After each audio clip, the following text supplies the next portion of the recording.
remember Nathan Knorr very well. I was at Bethel headquarters for 4 years while he was president. Charles Taze Russell was responsible for the failed prophecies of 1874 and 1914.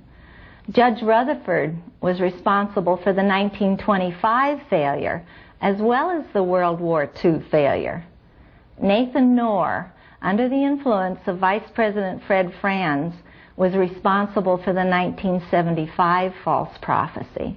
I remember how excited we all were as we studied this book, Life Everlasting in the Freedom of the Sons of God, and learned that 1975 would mark the end of the 6,000 years of man's history from the date of Adam's creation. That meant that Armageddon would come in 1975, and then the final 1,000 years of Christ's millennial reign would start. We all stepped up our field service time. Don Nelson was a Gilead graduate in 1956. He was trained for world missionary service. He is pictured in the Proclaimer's book on page 525. I remember with some nostalgia the happy days in the Kingdom Hall locally where my wife and I attended.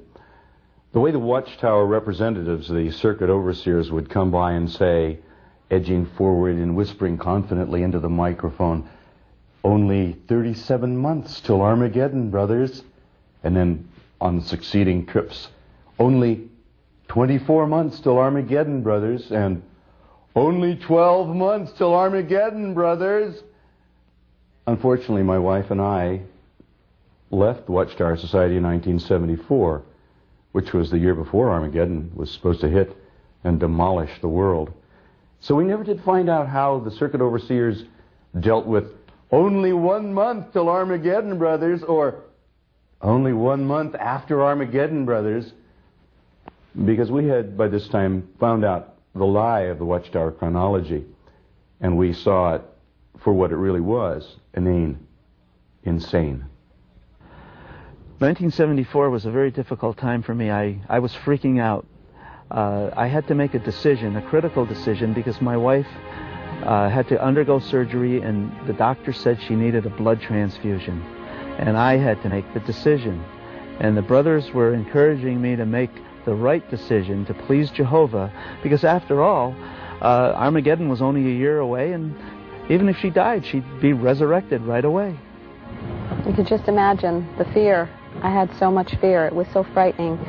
I was near death. I was in a hospital, and the brothers and sisters told me to take my stand for Jehovah and don't accept a blood transfusion. If I accepted the blood transfusion, I would die at Armageddon. If I didn't and I died, I'd be resurrected. The Great Tribulation was coming. It was 1974, and 1975 was at our doorstep. And by staying loyal to Jehovah, I would be resurrected. So that was the hope I was given. A few years before 1975, the elders convinced me to sell my stamp collection, which had been in my family for 3 generations. Had I kept it, it would be worth over $1 million today. When the date 1975 failed, I realized that they were wrong, and I soon left the organization.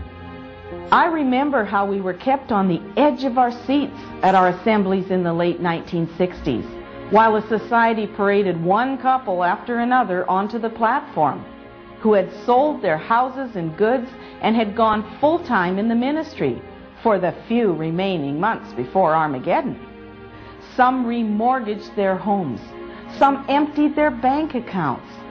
My family and I sold our home and moved to where the need was greater, so all could hear the message of the Watchtower prior to 1975. Well, in 1973, I started a company called Trimline, which eventually employed about 1,500 Jehovah's Witnesses through literally hundreds of distributors. There were many that came to me. They wanted to go into business so that they could pioneer. After all, 1975 was approaching.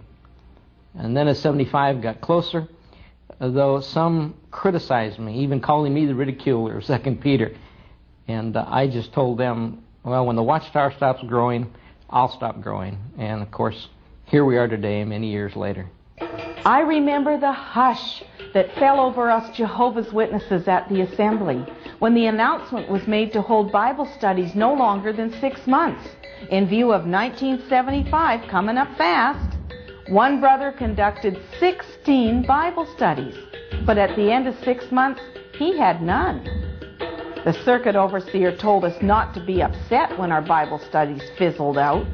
He said, those people had had their chance and did not deserve to live in Jehovah's New Order if they couldn't make up their minds to be Jehovah's Witnesses in 6 months. We were told to go out and look for others, and hurry. 1975 came and went without Armageddon and without the ushering in of the 1,000-year reign of Christ. All were to be destroyed other than Jehovah's Witnesses. How did the Watchtower Society handle this embarrassment? As usual, the Society blamed its members for the failed prophecy, just as they had done in the past. President Nathan Knorr took a back seat as Vice President Fred Franz tried to cover up the failure. He started with denial.